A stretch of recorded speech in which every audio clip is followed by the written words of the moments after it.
അന്യായമായി. മാത്രമല്ല അങ്ങനെയുള്ള പണ്ഡിതന്മാർക്ക് ഉണ്ടാകുന്ന ചില ദുർഗുണങ്ങളെ കുറിച്ച് ഖുർആൻ വിശദീകരിക്കുന്നുണ്ട്. ഒന്ന്, വലാ തൽബിസുൽ ഹഖ്ഖ ബിൽ ബാതിലി വതക്തുമുൽ ഹഖ്ഖ വഅൻതും തഅലമൂൻ. സത്യത്തെ അസത്യവുമായി ഇവർ കൂട്ടിക്കുഴക്കും. കറാമത്തുള്ളതല്ലേ? അതെ. മുഅ്ജിസത്തുള്ളതല്ലേ? അതെ. ഇത് രണ്ടിനെയും കൂട്ടിക്കുഴച്ച് കച്ചവടവൽക്കരിക്കും എന്ന് തന്നെയാണ് വിശുദ്ധ ഖുർആൻ പറയും. അതിനെ പഠിപ്പിക്കേണ്ടതിന് പകരം, അതിന്റെ യഥാർത്ഥ ഇസ്ലാമിക മാനം പഠിപ്പിക്കേണ്ടതിന് പകരം അതിനെ കച്ചവടച്ചരക്കാക്കി മാറ്റുക. പ്രവാചകന്മാരുടെ പാത എന്താ? നേരെ അതിനെതിരാണ്. ഞാൻ നിങ്ങൾക്കൊരു ഉദാഹരണം പറയാം. ഇന്ന് ഏറ്റവും കൂടുതൽ വാണിജ്യവൽക്കരിക്കപ്പെടുന്ന ഒന്ന് കറാമത്തിലൂടെയാണ്. കറാമത്തിന്റെ പേര് പറഞ്ഞാൽ അതിൽ അത്ഭുതകരമായി ഇവിടെ ഇരിക്കുന്ന ഓരോരുത്തരും നാളെ ഇത് കേസറ്റായി ജനങ്ങളുടെ കൈകളിൽ കിട്ടുമ്പോ, വീടുകളിലും അതുപോലെ വാഹനങ്ങളിലും ഒക്കെ ഈ കേസറ്റ് കേൾക്കുമ്പോ നിങ്ങൾ ഓർക്കേണ്ട വളരെ പ്രധാനമായ കാര്യങ്ങളിൽ ഒന്നാണ് മഹാനായ സക്കരിയ നബി അലൈഹിസ്സലാം. അത്ഭുതമാണത്. മറിയം ബീവിക്ക് കറാമത്തുള്ളത് അദ്ദേഹം കാണുകയാണ്.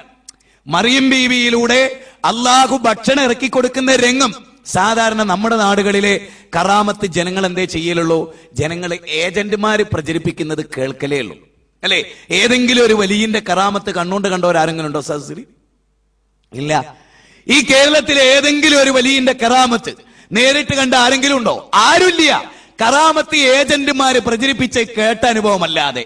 എന്നാൽ സക്കരിയ നബി അലൈഹിസ്സലാം കറാമത്ത് നേരിട്ട് കാണുകയാണ്.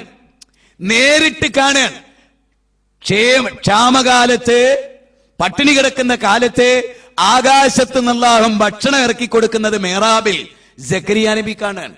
നിങ്ങൾ ഇങ്ങനെ ഒന്ന് സങ്കല്പിച്ചു നോക്കി. ഇന്നത്തെ ഒരു കാലഘട്ടത്തിൽ ഒരു പള്ളിയിൽ, കേരളത്തിലെ ഒരു സമസ്തയുടെ പള്ളിയിൽ ഒരു പെണ്ണ്, ഒരു ബീവി, ആ ബീവിക്ക് ആകാശത്ത് നിന്ന് ഭക്ഷണം ഇറക്കി കൊടുക്കുന്ന ഒരു മുസ്ലിയാർ കാണുകയാണെ പള്ളിയിലത്തെ അവസ്ഥ എന്തായിരിക്കും? ആ പള്ളിയിൽ അന്ന് സുബൈ ഉണ്ടാവില്ല.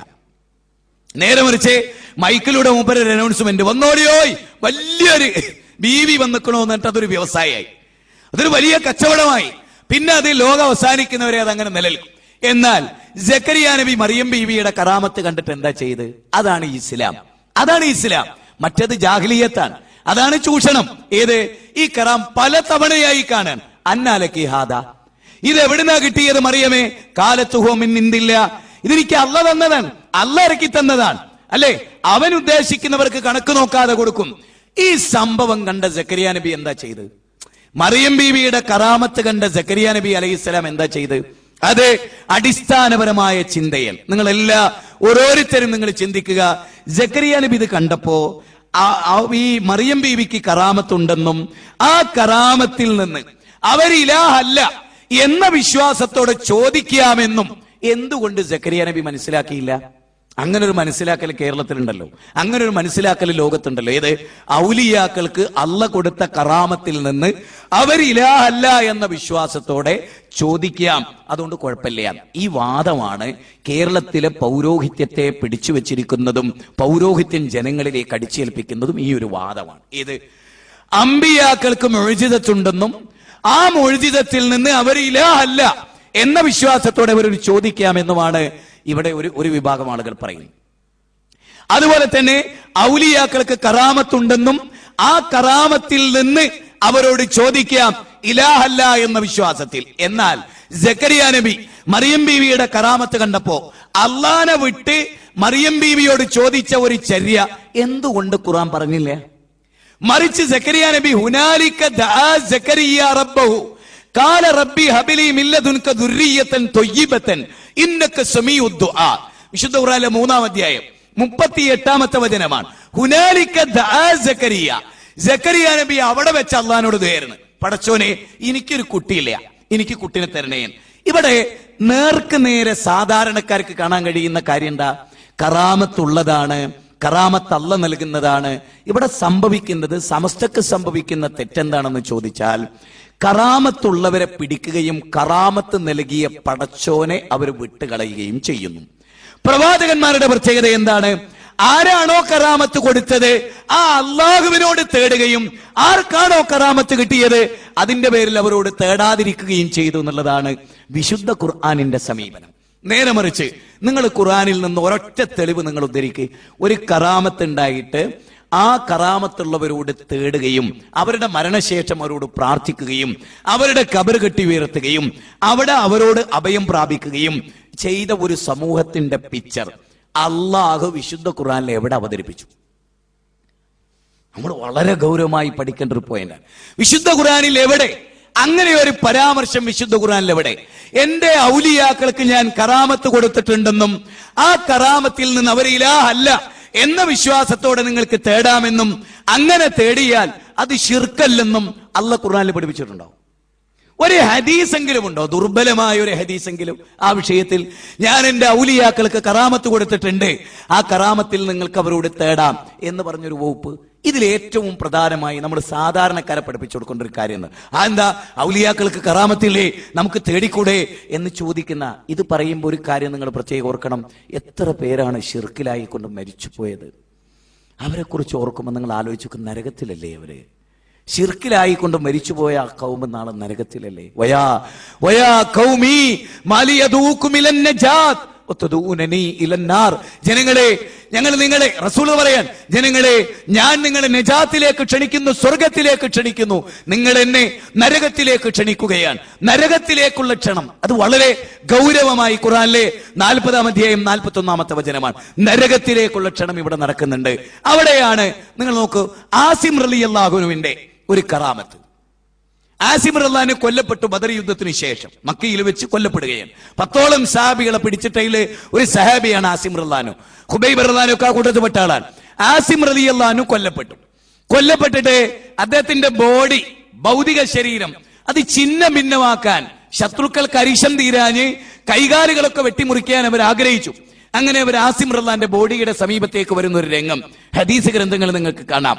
പക്ഷേ അദ്ദേഹത്തിന്റെ അടുത്തേക്ക് അടുക്കാൻ കഴിയാത്ത വിധം അദ്ദേഹത്തിന്റെ ശരീരത്തിന്റെ ചുറ്റിലും തേനീച്ചകളെ കൊണ്ട് അല്ലാഹു ആ ഭൗതിക ശരീരത്തെ പ്രൊട്ടക്ട് ചെയ്യുന്ന ഒരു കാഴ്ച ഇസ്ലാമിക ചരിത്രത്തിൽ നമ്മൾ പഠിക്കുന്നുണ്ട്. മരണാനന്തര ബഹുമതിയായ കറാമത്ത്.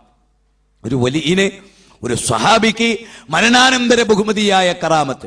അദ്ദേഹത്തിന്റെ ശരീരത്തിന്റെ നേരെ അടുക്കാൻ കഴിയാത്ത വിധം തേനീച്ചകളെ കൊണ്ട് അല്ലാഹു അദ്ദേഹത്തിന്റെ ശരീരത്തെ പ്രൊട്ടക്ട് ചെയ്തു. ഇത് റസൂലുള്ളാഹി സ്വല്ലല്ലാഹു അലൈഹി വസല്ലമയെ അറിഞ്ഞു, സ്വഹാബികൾ അറിഞ്ഞു. നബി പഠിപ്പിച്ചില്ല അവരെ. എന്ത്? ഇവിടുത്തെ പുരോഹിതന്മാർ പഠിപ്പിക്കുന്ന എന്താ?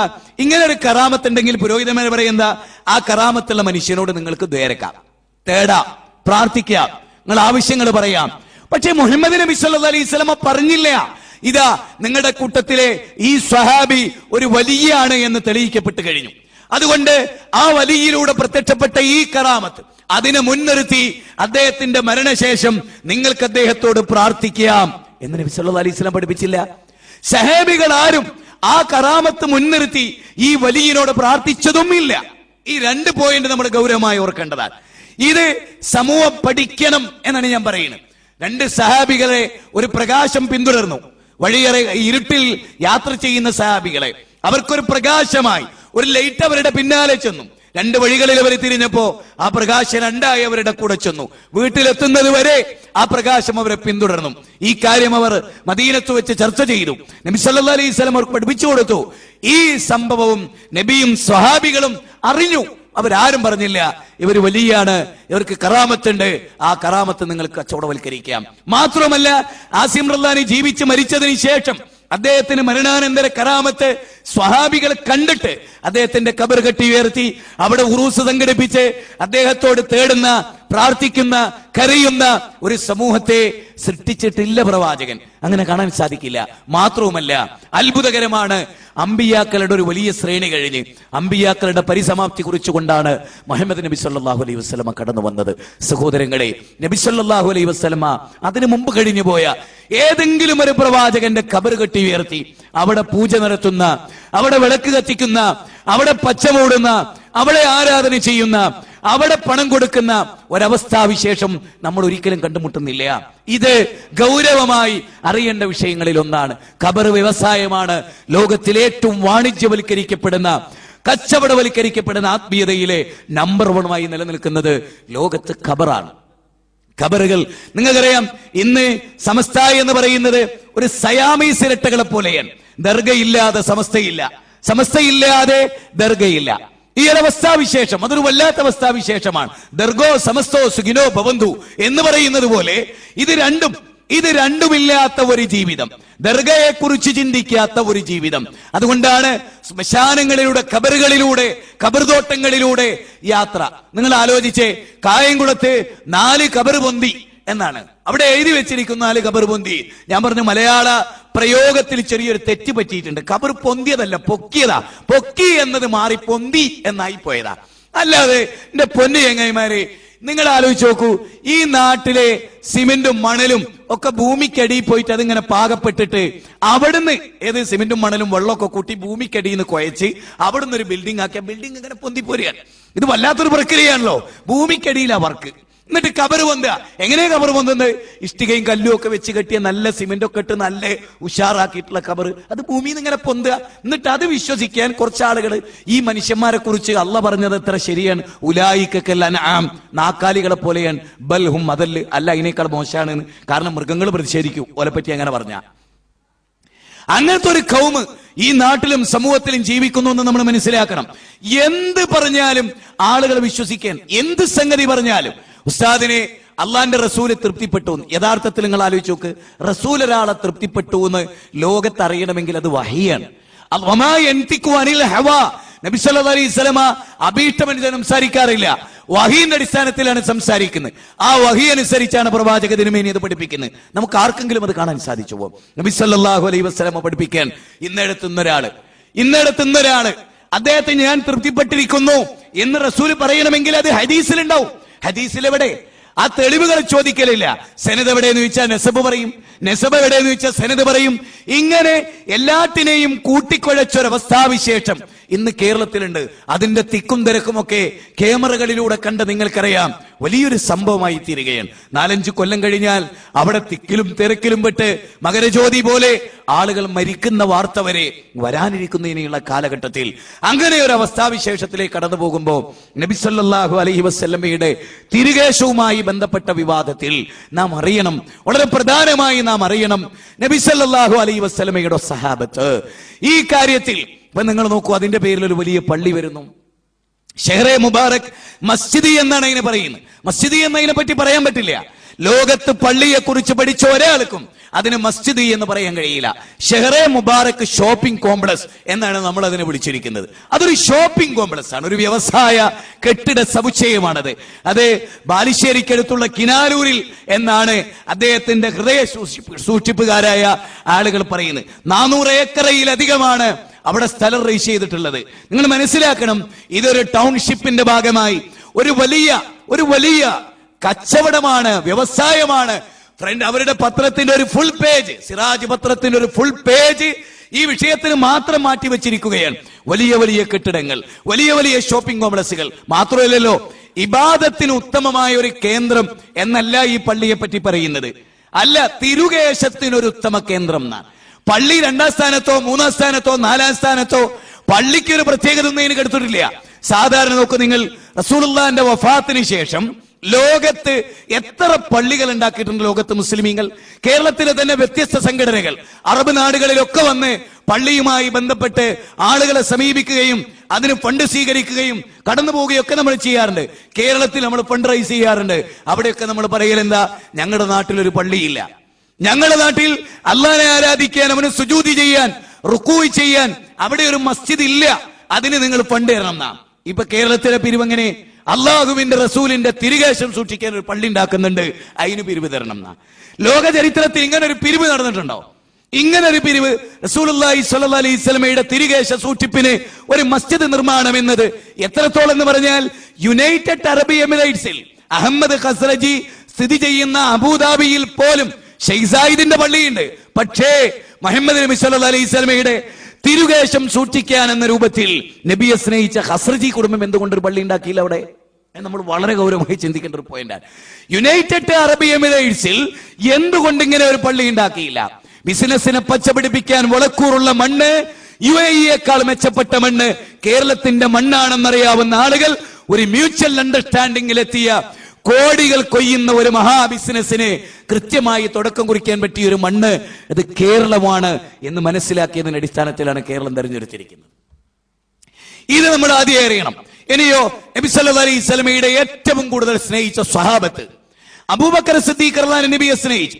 ഉമർ ഇബ്നുൽ ഖത്താബ് റളിയല്ലാഹു നബിയെ സ്നേഹിച്ചു, ഉസ്മാൻ ഇബ്നു അഫ്ഫാൻ റളിയല്ലാഹു നബിയെ സ്നേഹിച്ചു. അവരെല്ലാം അഗാധമായി സ്നേഹത്തിന്റെ പരിധികളിൽ നിന്നുകൊണ്ട് സ്നേഹിച്ചു. അബൂബക്കർ സിദ്ദീഖ് റളിയല്ലാഹു 2 കൊല്ലം 3 മാസം 10 ദിവസം ഇസ്ലാമിന്റെ ഖിലാഫത്തിലെടുത്തു. 10 റബീഉൽ അവ്വൽ വന്നു. നിങ്ങൾ ഓർക്കണം, 2 റബീഉൽ അവ്വൽ വന്നു. ഈ 2 റബീഉൽ അവ്വലിനും റസൂലുള്ളാഹിന്റെ തിരികേശം പ്രദർശിപ്പിക്കപ്പെടുകയും അത് മുക്കിയ വെള്ളം സപ്ലൈ ചെയ്യുകയും ചെയ്ത ഒരു സ്നേഹപ്രകടന രീതി എന്തുകൊണ്ട് അവരാരും അവലംബിച്ചില്ല?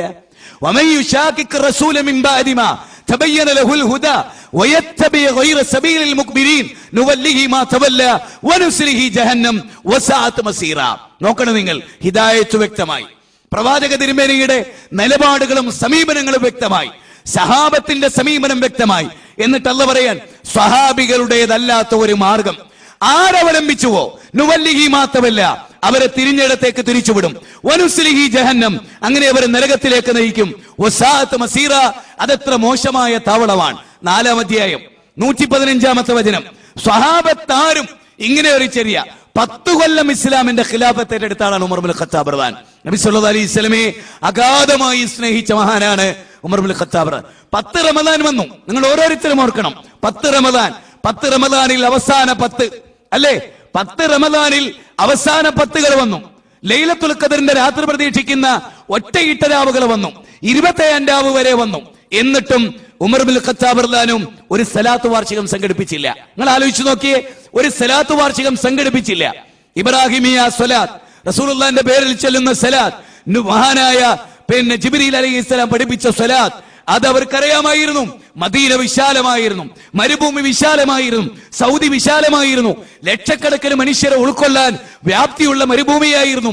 റമദാനിൽ പ്രവാചകനോടുള്ള സ്നേഹത്തിന്റെ ഭാഗമായി ഒരു സലാത്ത് നഗർ എന്തുകൊണ്ട് ഉമർ ഇബ്നുൽ ഖത്താബ് റളിയല്ലാഹു അൻഹു സംഘടിപ്പിച്ചില്ല? എന്തുകൊണ്ട് 12 കൊല്ലം ഇസ്ലാമിന്റെ ഖിലാഫത്ത് എടുത്ത ഉസ്മാൻ ഇബ്നു അഫ്ഫാൻ റളിയല്ലാഹു അൻഹു സംഘടിപ്പിച്ചില്ല?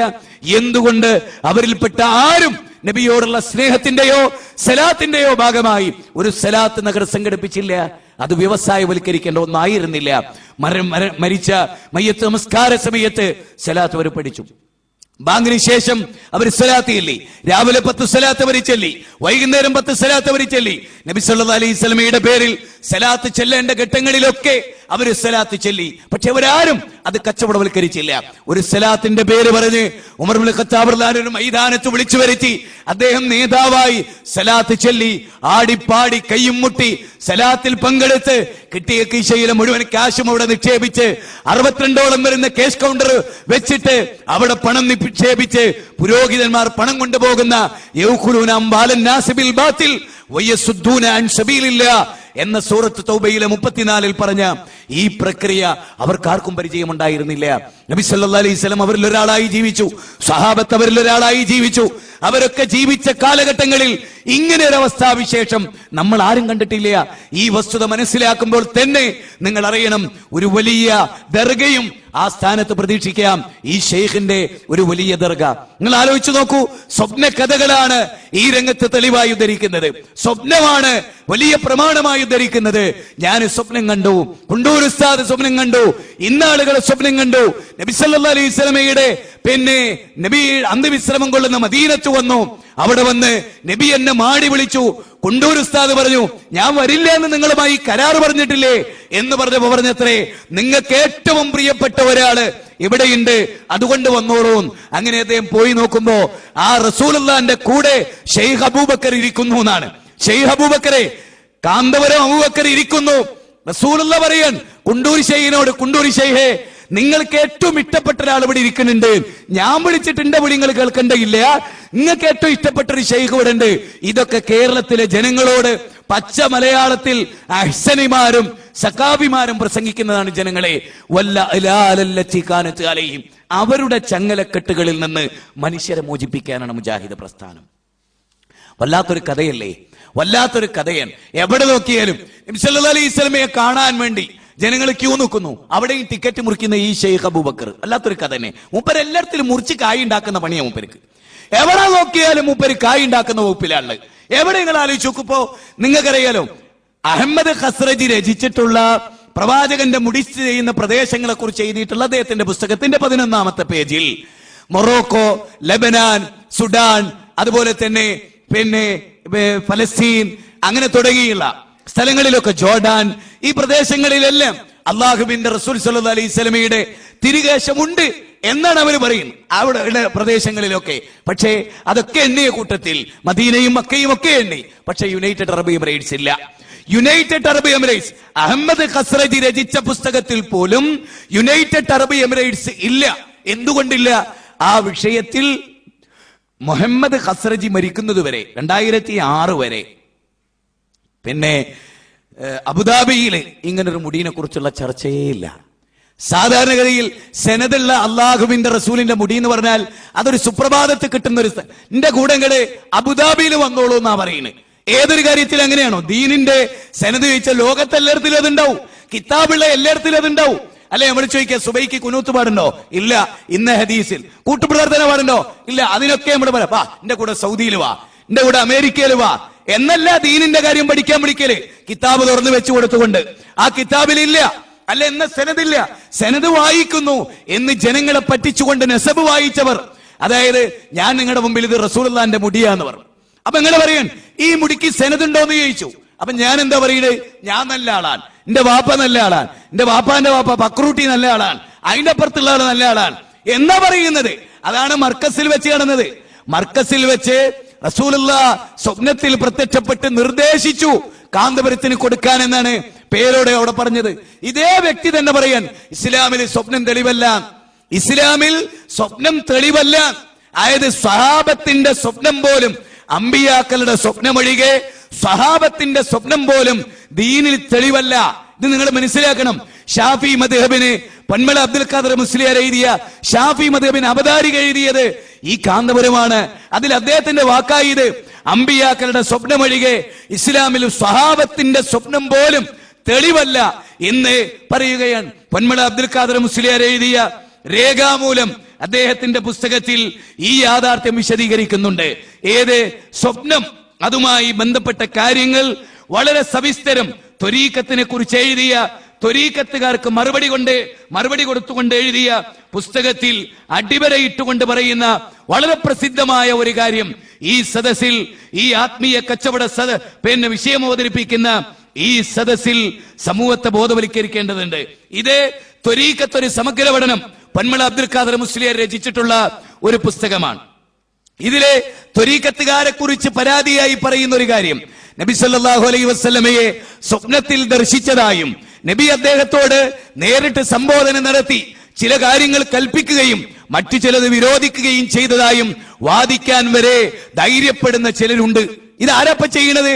ഇത് ത്വരീഖത്തിന് മറുപടി കൊടുത്ത എഴുതിയ വാക്കുകളാണ്. എന്നിട്ട് പറയാണെന്ത്, മറ്റു ചിലർ ഉണർച്ചയിൽ തന്നെ നബിയെ ദർശിച്ചതായും വാദിക്കുന്നു. ഇതുകൊണ്ട് നാശത്തിൽ അകപ്പെട്ടിരിക്കുകയാണ്. എന്നിട്ട് അദ്ദേഹം ഡീറ്റെയിൽ ആയിട്ട് വിശദീകരിക്കുകയാണ്. ഈ ഓരോ കാര്യങ്ങളും ഡീറ്റെയിൽ ആയിട്ട് വിശദീകരിക്കുന്നു. ഇപ്രകാരം തന്നെയാണ് സ്വപ്നത്തിന്റെ കാര്യവും.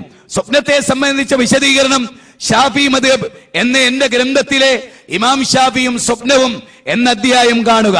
സ്വാലിഹീങ്ങൾക്കുള്ള സ്വപ്നം സത്യമാണെന്നും നുബുവത്തിന്റെ 46-ൽ ഒരംശമാണെന്നും സ്ഥിരപ്പെട്ടിട്ടുണ്ടെങ്കിലും അതൊരു രേഖയായി അവലംബിക്കാൻ പറ്റുന്നതല്ല. ഇന്നത്തെ വ്യാജ ത്വരീഖത്തുകാരുടെ മുഴുവൻ അവലംബവും സ്വപ്നങ്ങളാണ്. അതിനുവേണ്ടി തന്നെയാണ് ഇമാമുകൾ നൂറ്റാണ്ടുകൾക്ക് മുമ്പ് സ്വപ്നം രേഖയല്ലെന്ന് സമർത്ഥിച്ചത്.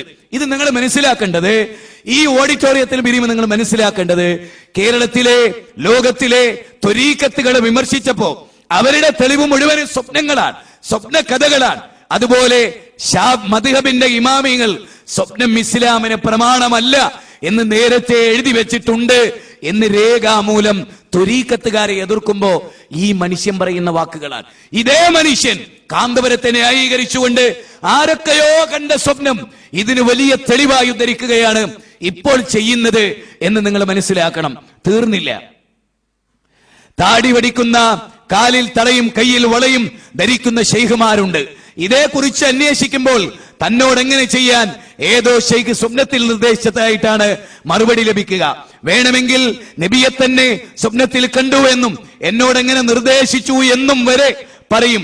നബി സല്ലല്ലാഹു അലൈഹി വസല്ലമയെ സ്വപ്നത്തിൽ കണ്ടാൽ നബിയെ തന്നെയാണ് കണ്ടത് എന്നും പിശാച് നബിയുടെ രൂപം പ്രാപിക്കില്ലെന്നതുമാണ് കാരണമെന്നും സഹീഹ് ബുഖാരി അടക്കമുള്ള ഹദീസ് ഗ്രന്ഥങ്ങളിൽ വന്നത് ഇതിന് രേഖയായി ത്വരീഖത്തുകാർ പറയും. എന്നിട്ട് അദ്ദേഹം പറയാൻ, ഒരിക്കലും ഇത് രേഖയല്ല.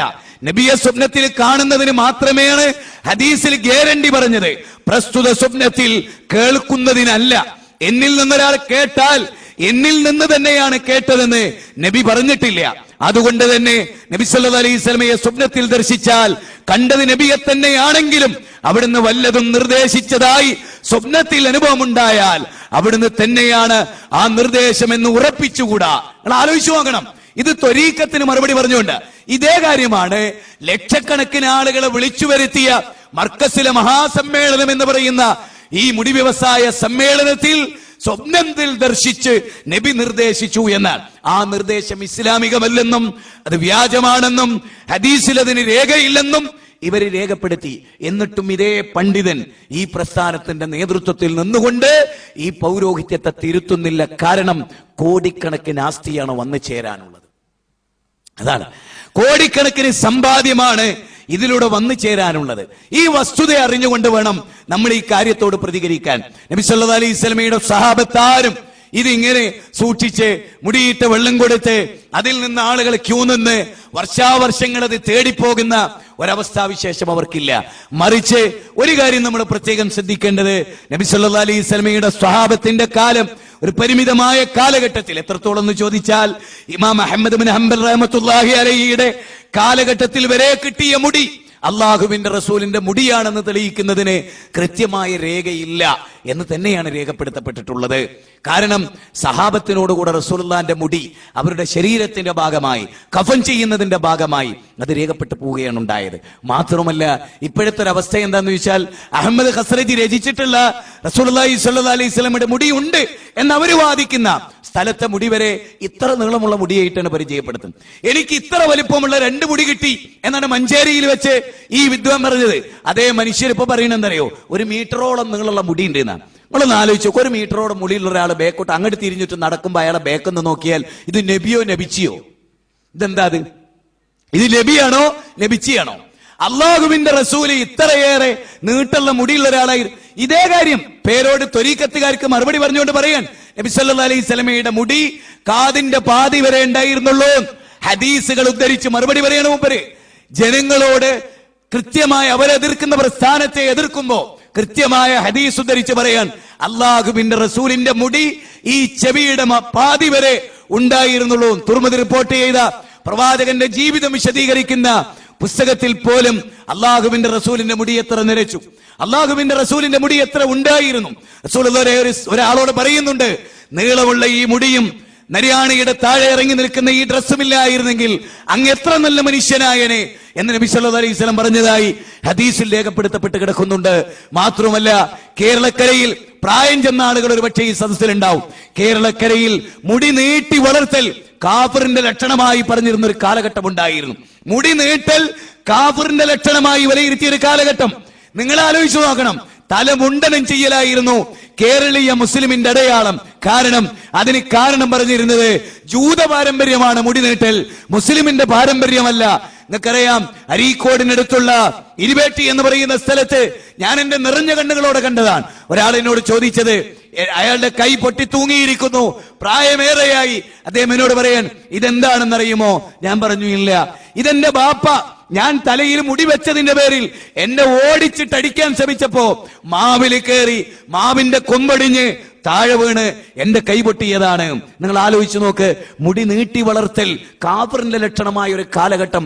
അതാണ് ഇസ്ലാം, അങ്ങനെയാ ഇസ്ലാം പഠിപ്പിക്കുന്നെന്ന് പറഞ്ഞവർ നിങ്ങൾ ആലോചിച്ചു നോക്ക്. 1 മീറ്ററോളം നീളമുള്ള മുടി നബിക്കുണ്ടായിരുന്നു എന്ന് പറഞ്ഞാൽ പ്രവാചകൻ കുഫ്ർ ചെയ്തു. കാഫിറിന്റെ ലക്ഷണം മുടിയുടെ കാര്യത്തിൽ പ്രവാചകൻ ഉണ്ടായി എന്ന് ഈ കൗമ് വാദിക്കുമോ? നമ്മൾ ആലോചിക്കണം. ഈ കൗമ് ജനങ്ങളെ വഞ്ചിക്കുകയാണ്, ചതിക്കുകയാണ്. അവരിൽ നിന്ന് പാവപ്പെട്ട ഈ ജനങ്ങളെ മോചിപ്പിക്കാനാണ് മുജാഹിദ് പ്രസ്ഥാനം ഈ ക്യാമ്പയിൻ കേരളത്തിലും അതിനോടനുബന്ധിച്ച പ്രസ്ഥാനങ്ങൾ ഇവിടെയും ഇത് സംഘടിപ്പിച്ചത് എന്ന് നിങ്ങൾ മനസ്സിലാക്കണം. ഇതോടൊപ്പം ഇത് ചേർത്ത് പറയുമ്പോൾ നമ്മൾ മനസ്സിലാക്കേണ്ടത്, ലോകത്തോട് വിട പറയുമ്പോൾ അള്ളാഹുവിന്റെ റസൂൽ ജാഗ്രത പുലർത്തിയ കുറച്ച് കാര്യങ്ങളുണ്ട്. ഈ ലോകത്തോട് വിട പറയുമ്പോൾ ഏറ്റവും ഗൗരവമായ അമ്പിയാക്കൾ കണ്ട കാര്യം ഇന്നത്തെ മുസ്ലിം സംഘടനകൾ മറന്നുപോയ കാര്യം. അബ്ദുള്ള ഒരിക്കൽ മാത്രം രൂക്ഷമായി ഈ മുടിയുടെ വിഷയം വിമർശിച്ചപ്പോ കൊന്നുകളയുന്നാണ് അദ്ദേഹത്തിന് ഭീഷണിയായി വന്നത്.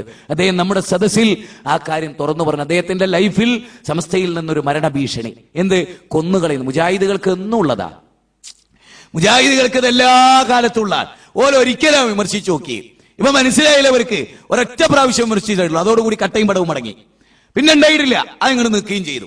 മുജാഹിദ് പ്രസ്ഥാനം എന്നും അത് മരണത്തെ കണ്ടായാലും കൊല്ലുമെന്ന് ഭീഷണിപ്പെടുത്തിയാലും ഒക്കെ ഈ കഴിഞ്ഞ 2-3 ആഴ്ചകൾക്ക് മുമ്പ് എന്നെ വിളിച്ചിട്ട് നിരന്തരമായി ഭീഷണി. ചേകന്നൂരിന്റെ അനുഭവമായിരിക്കും നിനക്ക് എന്നാ. ഉടനെ ഞാൻ ചോദിച്ചപ്പോ ചേകന്നൂരിനെ തട്ടി നിങ്ങൾ എന്നെയല്ലേ? അതോടുകൂടി ഫോൺ കട്ട് ചെയ്തു. കാരണം അറിയാണ്ട് പറഞ്ഞു പോയതാ ചില സത്യം. ചേകന്നൂരിന്റെ അനുഭവമായിരിക്കും തന്നെ. ചേകന്നൂരിനുണ്ടായ അനുഭവം കൃത്യമായിട്ട് അറിയുന്ന സമസ്തക്കാർ മർക്കസ് അത് വല്ലാത്തൊരു കഥയാണ്. ഓർക്കത് കൃത്യമായിട്ട് അറിയാം. എല്ലാവർക്കും അതറിയാം. ഈ ഭീഷണിയാണ് ഇപ്പോൾ ഉണ്ടാകുന്നത്. ഈ ഭീഷണിയൊന്നും നമ്മളെ സംബന്ധിച്ചിടത്തോളം എന്തല്ല, ഒരു പുത്തിരിയായ കാര്യമല്ല. നമ്മളെ സംബന്ധിച്ചിടത്തോളം ജനങ്ങളാണ് നമുക്ക് പ്രധാനം. അവരിതിൽ വഞ്ചിക്കപ്പെടരുത്. നിങ്ങളൊന്ന് ആലോചിച്ച് നോക്ക്. നാളെ മത്സരയിൽ വന്നിട്ട് ഏതോ ഒരു ലബനാനി പെണ്ണിന്റെ മുടിയിട്ട വെള്ളമായിരുന്നു കുടിച്ചതെന്ന് അറിയുമുണ്ടാകുന്ന ഒരു ഓക്കാനം, അതെന്തായിരിക്കും? മത്സര അല്ലാതെ നമുക്കെന്താ, സാധാരണ ഒരു ഭക്ഷണത്തിൽ മുടിയായ അപ്പം വരും ഛർദി അല്ലേ? നിങ്ങൾ ആലോചിച്ച് അതൊരു ലബനാനി പെണ്ണിന്റെ മുടിയായിരുന്നു എന്ന് അറിഞ്ഞാലോ? മാത്രമല്ല കേട്ടോ, ഇതിൽ ഏറ്റവും പിശാചി വിജയിക്കുന്ന ഒരു രംഗം അറിയും. ഇത്രയുള്ള മുടിയുണ്ട് എന്നാണ് എല്ലാവരെയും വിചാരം. കഴിഞ്ഞ 2 മാസങ്ങൾക്ക് മുമ്പ് വരെ ജനങ്ങൾ വിചാരിച്ചെന്നറിയോ, ഇത്ര പോകുന്ന മുടിയുണ്ട്. എല്ലാരെയും ധാരണ അതായിരിക്കും. കാരണം റസൂലുള്ള നീട്ടിയ മുടി മുടനം ചെയ്താൽ തന്നെ അതിന് എത്ര നീട്ടുണ്ടാവും. അപ്പൊ ജനങ്ങളെ പിശാചി ഇയാളോട് ചോദിച്ചിട്ടുണ്ടാവണം, അല്ലെങ്കിൽ ഇത് ഇത്രയുള്ളൊരു മുടിയുണ്ട് എന്ത് വ്യവസായം നടത്താനാ? ഇത്രയുള്ളൊരു മുടിയുണ്ട് എന്ത് വ്യവസായം നടത്താൻ? ഇതിട്ട വെള്ളം ഓൾ ഇന്ത്യ ലെവലിൽ എങ്ങനെ വിതരണം ചെയ്യാ? ഇതിട്ട വെള്ളം ഓൾ ഇന്ത്യ ലെവലിൽ ഇതെവിടുന്നവര് എന്തായി നിങ്ങൾ വിചാരിക്കണ്ടോ? ഈ മുടിയിട്ട വെള്ളം എന്ന് പറഞ്ഞാൽ എല്ലാ വെള്ളത്തിലും ഈ മുടി മുക്കുക എന്നാ നിങ്ങൾ വിചാരിച്ച്? മർക്കസിൽ ഒരു ചെറിയ പാത്രത്തിൽ വെള്ളം കൊണ്ടുവരും. ചെറിയ പാത്രത്തിൽ വെള്ളം കൊണ്ടുവന്നിട്ട് അതിൽ മുടി മുക്കും. എന്നിട്ട് ഈ വെള്ളം ടാങ്കിലേക്ക് ഒഴിക്കുക. എങ്ങനെയുണ്ട്? സത്യം. ഈ വെള്ളം ടാങ്കിലേക്ക് ഒഴിക്കുക, എന്നിട്ട് അതിൽ നിന്ന് മുക്കി കൊടുക്കുക. ഇനി നാളെ പിറ്റേന്ന് അറബിക്കടലിന്റെ ഓരത്ത് ഇയാൾ വന്നിട്ട് ഒരിത്തിലുള്ള പാത്രത്തിൽ ഈലാക്കിയിട്ട് പിന്നെ കടൽ വെള്ളം മുക്കിയിട്ട് കൊടുക്കും. ഇത് വല്ലാത്തൊരു കഥയാണ്. നിങ്ങൾ ആലോചിച്ച് നോക്കി, ഇതൊരു വ്യവസായമാണ്. ഞാനിങ്ങനെ വിചാരിക്കാൻ, നമ്മൾ കേരളത്തിൽ ട്രെയിനിലൊക്കെ യാത്ര ചെയ്യുമ്പോൾ, ട്രെയിനിൽ യാത്ര ചായ ചായ കാപ്പി കാപ്പി, ഒരു 3-4 കൊല്ലം കഴിഞ്ഞാൽ മുടിയിട്ടള്ളോ സക്കാപ്പിമാര് അതിന് പ്രത്യേക പരസ്യമൊക്കെ ക്ഷണിച്ചിട്ട് ഒരു മുടിയിട്ട വെള്ളുകയായിട്ട് ഇങ്ങനെ നടക്കുകയാണ്. ഈ സക്കാബിമാര് ട്രെയിനിൽ കയറിയുമ്പോൾ തന്നെ എനിക്ക് ചിരി വരും. ഞാനിതാ ഓർക്കുക, ഇവര് നാളെ പിറ്റേന്ന് മുടിയിട്ടള്ളോ എന്ന് പറഞ്ഞിട്ട് ഇത്ര അങ്ങനെ ഒരു വ്യവസായം ഉറപ്പായിട്ടും ആ ഒരു രൂപത്തിലേക്ക് ഈ കാര്യങ്ങൾ മാറുകയാണ്. നിങ്ങൾ ആലോചിച്ചു, ഇത്ര പോകുന്ന ഒരു കുപ്പിക്ക് 25,000 രൂപ. കാസിമി മൂപ്പര് സെനതി കഴിക്കാണ് ഉസ്താദിനോട്. മൂപ്പര് വിറ്റ വെള്ളത്തിന്റെ സെനത ഏതാ? മൂപ്പർക്ക് കിട്ടി ബെല്ലൂരിന്ന്. ഉറപ്പായിട്ടും ഞാൻ വെറുതെ പറയല്ല എന്നാ മൂപ്പര് പറഞ്ഞു. എന്നാ അതിന്റെ സെനത് മൂപ്പര് പറഞ്ഞോ? മൂപ്പരും പറഞ്ഞില്ല. ആകെ മൂപ്പര് എന്താ വിചാരിച്ചറിയോ? ആകെ മുടിയിട്ട് 2 കുപ്പി വെള്ളം കിട്ടി.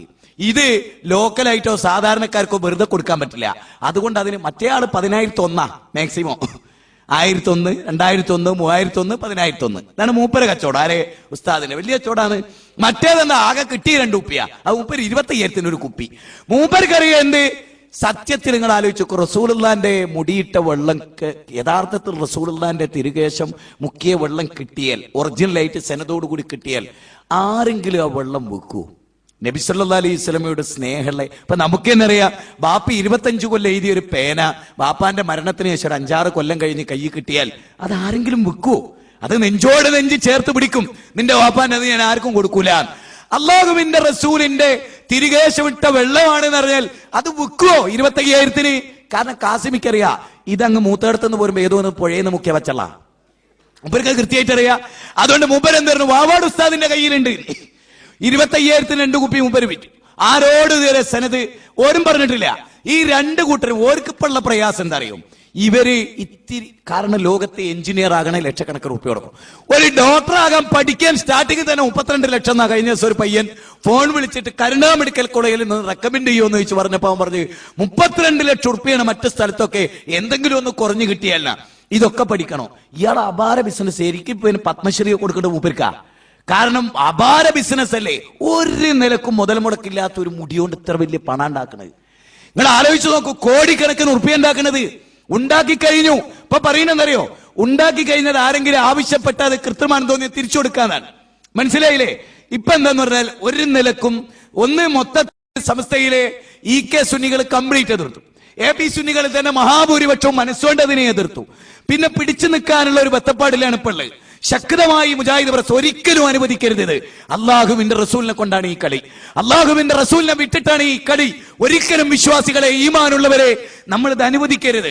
ഈ വ്യവസായം അനുവദിക്കരുത്. ഇതൊരു കച്ചവടമാണ്. ഇത് സഹാബത്ത് ശീലിച്ചിട്ടില്ലാത്തൊരു വഴിയാണ്. അവിടെ ഒരു കബറും വരും. ലോകത്തോട് ഇവിടെ പറയുമ്പോൾ റസൂലുള്ള പറയാൻ, അല്ലാഹുവേ ലാ തുജിൽ ഖബരി ഈദ, എന്റെ ഖബറിനെ ഉറൂസിന്റെ കേന്ദ്രമാക്കരുതേ. സത്യത്തിൽ നിങ്ങൾ ആലോചിച്ചു നോക്ക്, പ്രവാചകൻ സമസ്തക്കാരനാണോ? എന്റെ ഖബറിനെ ഉറൂസിന്റെ കേന്ദ്രമാക്കണേ എന്നല്ലേ മുഹമ്മദ് നബി സല്ലല്ലാഹു അലൈഹി വസല്ലം സമസ്തക്കാർ പറയുന്നതാണ് ദീനെങ്കിൽ. നബി സല്ലല്ലാഹു അലൈഹി വസല്ലം പ്രാർത്ഥിക്കേണ്ടത് എന്താ? അല്ലാഹുമ്മ ലാ തുജിൽ ഖബരി ഈദ എന്നാണ് റസൂൽ പറഞ്ഞു. നേരെ മറിച്ച് റസൂൽ പറയേണ്ടിയിരുന്നത് എന്താണ്? അല്ലാഹുവേ ലോകത്തിലെ ഏറ്റവും വലിയ ഉറൂസിന്റെ കേന്ദ്രം എന്റെ ഖബറാക്കണേ എന്നല്ലേ. നിങ്ങൾ നോക്കൂ, ഭീമാപള്ളി ഉറൂസ് നടന്നു, വിഴിഞ്ഞം ഉറൂസ് നടന്നു. എന്താ ഈ ഉറൂസ്? ഞാൻ പലപ്പോഴും ആലോചിച്ചിട്ടുണ്ട്. പരിശുദ്ധ ഹറമുകൾ രണ്ടും അത് മുജാഹിദ് സലഫികളുടെ കയ്യിലാണ്, അത് പിന്നെ അഹ്ലുസുന്നത്തി വൽ ജമാഅത്തിന്റെ കയ്യിലല്ല എന്നാണ് കേരളത്തിലെ സമസ്തക്കാർ പറയുന്നത്. അത് സലഫികളുടെ കയ്യിലാണ്.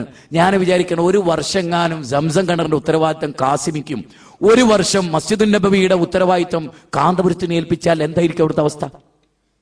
നമ്മൾ ശരിക്കും സങ്കല്പിക്കണം. അതുകൊണ്ട് ലോകം അവസാനിക്കുന്നവരെ ദ്വേരക്കണം സെലഫിയുടെ കയ്യിൽ അത് നിൽക്കാൻ. അല്ലെങ്കിലുള്ള സ്ഥിതി എന്താണെന്നറിയോ? നിങ്ങൾ നോക്കൂ, ഒരൊറ്റ വർഷം മദീനത്ത് ഉറൂസ് എടുക്കുന്ന രംഗങ്ങളൊന്ന് മനസ്സിൽ സങ്കല്പിച്ചു നോക്കി. കേരളത്തിലെടുക്കുന്ന ഉറൂസിന്റെ ഒരു രംഗങ്ങളൊന്ന് സങ്കല്പിച്ചു നോക്കി. ആനപ്പുറത്ത് അലവി ടെണ്ടണെന്ന് മൂപ്പരിങ്ങനെ, മറുഭാഗത്ത് ഒരു ബോംബ് വരും, അവിടെ പൊട്ടുക അറമിൽ. ഇതാണല്ലോ ഇവിടുത്തെ ഉറൂസ് എന്ന് പറഞ്ഞാൽ. ഇതാ ഈ ചെണ്ടപുളിയും പീപ്പിയും മുട്ടൂക്കും ഒക്കെ ഖുർആൻ എതിർത്ത, അതിശക്തമായി എതിർത്ത വാദ്യോപകരണങ്ങൾ ഇത് വെച്ചിട്ട് അവിടെ കളി. നിങ്ങൾ ആലോചിച്ച് നോക്ക്, അപ്പുറത്തെ തൃശ്ശൂർ പൂരത്തിന് മുട്ടിയ മാധവൻ തന്നെയാണ് ഇപ്പുറത്ത് മുട്ടുന്നത്. പട്ടാമ്പിയിലെ സത്യം അവിടെ കുടിച്ച അതേ കാട്രായിയാണ് ഇവിടെയും കുടിച്ചത്. സത്യം അവിടെ കുടിച്ച അതേ കാട്രായി കുടിച്ചിട്ടാണ് ഇവിടെയും വരുന്നത്. അവിടെ 1 ലിറ്ററാ കിട്ടിയെങ്കിൽ ഇവിടെ ഒരു റമ്മ നിറച്ചും കിട്ടിയിട്ടുണ്ട് എന്നുള്ള വ്യത്യാസമേ ഉള്ളൂ. ഏത് മുസ്ലിം നിറച്ച സ്ഥലത്ത് സത്യമായി. ഇതല്ലാത്ത എന്താ അവിടെ ഉള്ളത്? ക്ഷേത്രത്തിൽ നടക്കുന്ന ഉത്സവവും തമ്മിൽ എന്താ വ്യത്യാസമുള്ളത്? കാസർഗോഡ് ജില്ലയിൽ, കാസർഗോട്ടുകാർ ഇവിടെ ഉണ്ടാവും, ഷിർക്കിന്റെ ഹെഡ് ഓഫീസാണത്, ഹോൾസെയിലാണ്, KTIക്ക്. കാസർഗോഡ് എന്ന് പറഞ്ഞാൽ സത്യം അവിടെ ഇങ്ങനെ ഓരോ 5 മീറ്റർ ഇടവിട്ടുണ്ടാവും ഓരോ ദർഗ. അവിടെ ഒരു സഖാഫി ഒരു വെള്ളിയാഴ്ച ജുമയും കഴിഞ്ഞിട്ട് പള്ളിയിൽ നിന്ന് അനൗൺസ്മെന്റ്, ഇനി ജുമയ്ക്ക് ശേഷം നമ്മൾ പോകുന്നത് ഒരു ക്ഷേത്രത്തിലെ ഉത്സവത്തിനാണ്, അവിടെ അരി നിക്ഷേപിക്കാൻ. എന്നിട്ട് ചാക്കിൽ അരിയും ചുമന്ന് സഖാഫിയുടെ നേതൃത്വത്തിൽ കഴിഞ്ഞ 1.5 മാസങ്ങൾക്ക് മുമ്പ് മാതൃഭൂമിയുടെ ഫ്രണ്ട് പേജിൽ വന്ന വാർത്തയും, ജനങ്ങളെ മനുഷ്യർ ശിർക്കിലാണ്, അല്ലദീനാമനു വലം യൽബിസു ഈമാനഹും ബിൽദുൽമിൻ, ഈമാനിൽ ദുൽമ കലരുകയാണ്. വമ്പിച്ച ദുരന്തത്തിലാണ് മുസ്ലിം സമുദായം. ഈ സമൂഹത്തിന്റെ ശിർക്കോർത്ത് ദുഃഖിക്കാൻ, ഈ സമൂഹത്തിന്റെ ബിദ്അത്തോർത്ത്. നിങ്ങൾ ആലോചിച്ച് നോക്കുക, ഹൗദുൽ കൗസറിന് വെള്ളം കിട്ടാത്തവർ ബിദ്അത്തുകാർ, എന്നെന്നും നരകത്ത് കിടക്കുന്നവർ, ശിർക്ക് ചെയ്യുന്നവർ. അതിനെക്കുറിച്ച് ഒരു ബോധവും നമുക്കില്ല. പെപ്സി കുടിച്ചാൽ അതിനെപ്പറ്റി ജാഗ്രത, എക്സ്പ്രസീവ് അതിനെക്കുറിച്ച് ജാഗ്രത പുലർത്തി ഇന്ന് ദീനില്ല. സത്യം, ഖുർആനുമായും സുന്നത്തുമായും ഒരു ബന്ധവുമില്ല. മതം പറയുന്ന ഒരു അവസ്ഥാവിശേഷമല്ല. അള്ളാഹു, റസൂൽ, നരകം, സ്വർഗം, ഈ വിഷയങ്ങൾ ചർച്ചയില്ല. ഇന്നൊരു കാര്യം എല്ലാവർക്കും ഉറപ്പാണ്, യഥാർത്ഥ ദീനുൽ ഇസ്ലാം കേൾക്കണമെങ്കിൽ മുജാഹിദ് പ്രസ്ഥാനത്തിന്റെ പ്രസംഗം കേൾക്കണം എന്നുള്ളൊരു അവസ്ഥാവിശേഷം കേരളത്തിലെ എല്ലാ സംഘടനകൾക്കും വന്നു കഴിഞ്ഞിട്ടുണ്ട്. വേദനയുണ്ട് നമുക്ക്. ഒരു മടങ്ങിപ്പോക്ക് അനിവാര്യമായ ഒരു ഘട്ടത്തിലാണ് നമ്മൾ ജീവിക്കുന്നത്.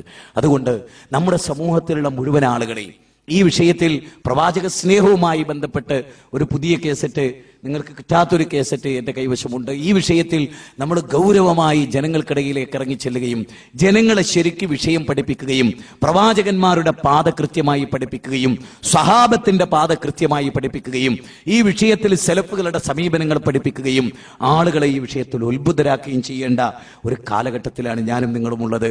ഞാൻ ദീർഘിച്ച് സംസാരിക്കുന്നില്ല.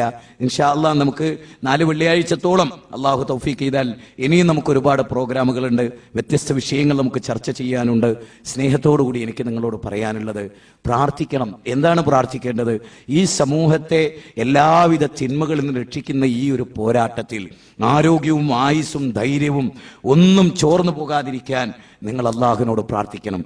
കേരളത്തിൽ സലഫി പ്രസ്ഥാനവും അറബ് നാടുകളിൽ അതിനെ അനുകരിച്ചുകൊണ്ട് പ്രവർത്തിക്കുന്ന സംഘങ്ങളും ഇല്ലായിരുന്നുവെങ്കിൽ ഈ മനുഷ്യരൊക്കെ തന്നെയും ശിർക്കിലും കുഫറിലുമൊക്കെയായി അങ്ങേയറ്റത്തെ ഹുറാഫാത്തിലൊക്കെ പെട്ട് അങ്ങേയറ്റത്തെ നശീകരണത്തിൽപ്പെട്ട് പോകുമായിരുന്നു.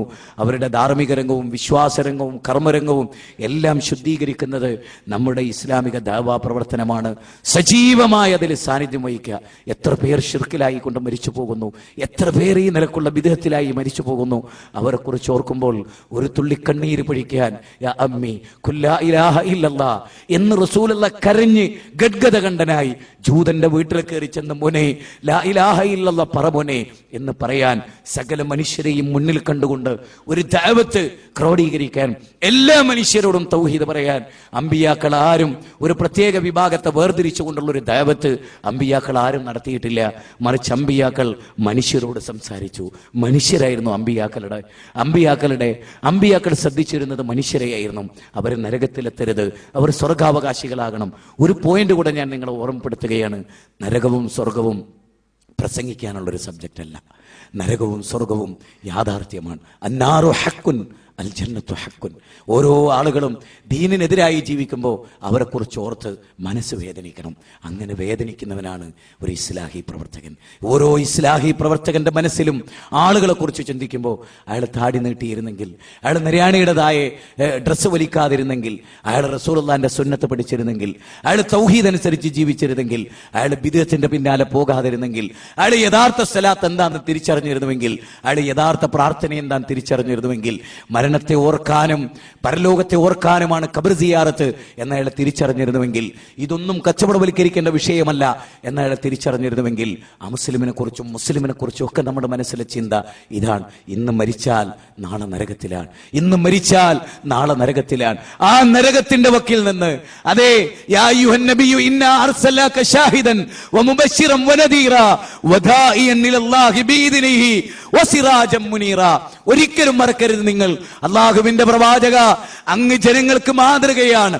അള്ളാഹുവിലേക്ക് ക്ഷണിക്കുന്ന, നരകത്തെക്കുറിച്ച് താക്കീത് നൽകുന്ന, സ്വർഗത്തെക്കുറിച്ച് സന്തോഷ വാർത്ത അറിയിക്കുന്ന മഹാനുഭാവൻ, ലൈറ്റ് ഹൗസ്, അതാണ് പ്രവാചക തിരുമേനി സല്ലല്ലാഹു അലൈഹി വസല്ലം എന്ന് ഖുർആൻ സൂറത്ത് അഹ്സാബ് 45-46 വചനങ്ങളിൽ പറയുകയാണ്.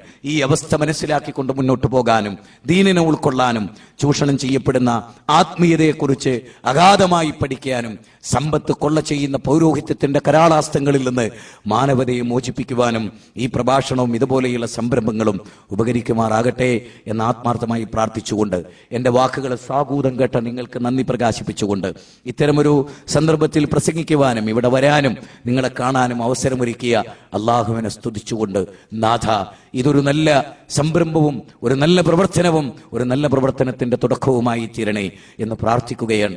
സഹോദരങ്ങളെ, സഹോദരിമാരെ, അള്ളാഹുവിനെ ഓർക്കുകയും എപ്പോഴും മരണത്തെക്കുറിച്ച് ചിന്തിക്കുകയും ഇബാദത്തുകളിലൊക്കെ അടുക്കും ചിട്ടയും ഉണ്ടാക്കുകയും ദിക്റുകളും പ്രാർത്ഥനകളും ഒക്കെയായി അള്ളാഹുവിന്റെ റസൂല് പഠിപ്പിച്ചു തന്ന ചര്യകളിൽ ഉറച്ചു നിന്നുകൊണ്ട് പ്രവാചകൻ പഠിപ്പിച്ച പോലെ ആ കാര്യങ്ങൾ നിർവഹിക്കാനും ഫദ്കുറൂനി അദ്കുറുക്കും വഷ്കുറൂലി വലാ തക്ഫുറൂൻ, നിങ്ങൾ എന്നെ ഓർക്കുക, ഞാൻ നിങ്ങളെ ഓർക്കും എന്ന് വിശുദ്ധ ഖുർആൻ സൂറത്ത് ബഖറയിലെ 152 പറഞ്ഞത് ഓർത്തുകൊണ്ട് അള്ളാഹുവിനെ ധാരാളമായി ഓർത്ത്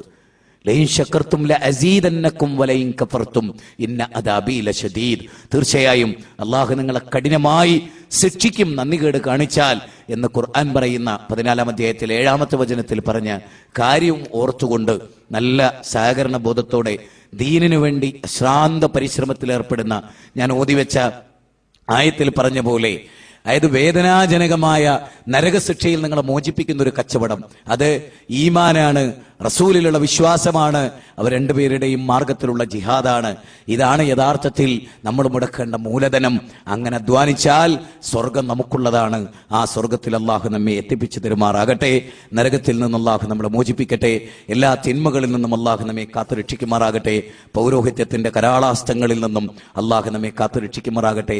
എല്ലാ ചതിക്കുഴികളെയും തിരിച്ചറിയുവാൻ, പൗരോഹിത്യം ഒരുക്കുന്ന എല്ലാ ചതിക്കുഴികളെയും തിരിച്ചറിയുവാൻ, ഇസ്ലാമിന്റെ പേര് പറഞ്ഞുകൊണ്ടും സലാത്തിന്റെയും ഖബറിന്റെയും അമ്പിയാക്കളുടെയും കറാമത്തുകളുടെയും ഒക്കെ പേര് പറഞ്ഞുകൊണ്ട് ഈ സമൂഹത്തെ ചൂഷണം ചെയ്യുന്ന പൗരോഹിത്യത്തിന്റെ കുരുക്ക് വെടികളിൽ നിന്ന് മോചിതരാകാൻ അള്ളാഹു നമുക്ക് തൗഫീഖ് പ്രദാനം ചെയ്യുമാറാകട്ടെ. അതിൽ പെട്ടുപോയവരെ അതിൽ നിന്ന് അടർത്തിയെടുത്ത് യഥാർത്ഥ ഇസ്ലാമിന്റെ പാതയിലേക്ക് എത്തിക്കുന്നതിൽ പ്രവർത്തിക്കാൻ, അതിൽ വ്യാപൃതരാകാൻ അള്ളാഹു നമുക്ക് തൗഫീഖ് പ്രദാനം ചെയ്യുമാറാകട്ടെ. ന്യൂനപക്ഷ തീവ്രവാദങ്ങളിൽ നിന്നും ഭൂരിപക്ഷ തീവ്രവാദങ്ങളിൽ നിന്നും അള്ളാഹു നമ്മെ കാത്തുരക്ഷിക്കുമാറാകട്ടെ. സദ്വിചാരമുള്ളവരാക്കി അള്ളാഹു നമ്മെ പരിവർത്തിപ്പിക്കുമാറാകട്ടെ. സദുദ്ദേശപരമായി പ്രവർത്തിക്കുന്ന മുത്തഖീങ്ങളിൽ അള്ളാഹു നമ്മെ ഉൾപ്പെടുത്തുമാറാകട്ടെ. ഇഖ്ലാസോടുകൂടി പ്രവർത്തിക്കാൻ നമുക്ക് സാധിക്കുമാറാകട്ടെ. അത്തരമൊരു മനസ്സ് അള്ളാഹു നമുക്ക് സമ്മാനിക്കട്ടെ. റബ്ബന ഹബ് ലനാ മിൻ അസ്വാജിനാ വദുർരിയാതിനാ ഖുർറത അഅ്യുൻ വജ്അൽനാ ലിൽ മുത്തഖീന ഇമാമാ. റബ്ബന ലാ തുസിഗ് ഖുലൂബനാ ബഅദ ഇദ് ഹദൈതനാ വഹബ് ലനാ മിൻ ലദുൻക റഹ്മ ഇന്നക അൻതൽ വഹാബ്. റബ്ബന ആതിനാ ഫിദ് ദുനിയ ഹസന വഫിൽ ആഖിറതി ഹസനത വഖിനാ അദാബന്നാർ. ആമീൻ ബിറഹ്മതിക യാ അർഹമർ റഹീമീൻ. അസ്സലാമു അലൈക്കും വറഹ്മത്തുള്ളാഹി വബറകാതുഹു.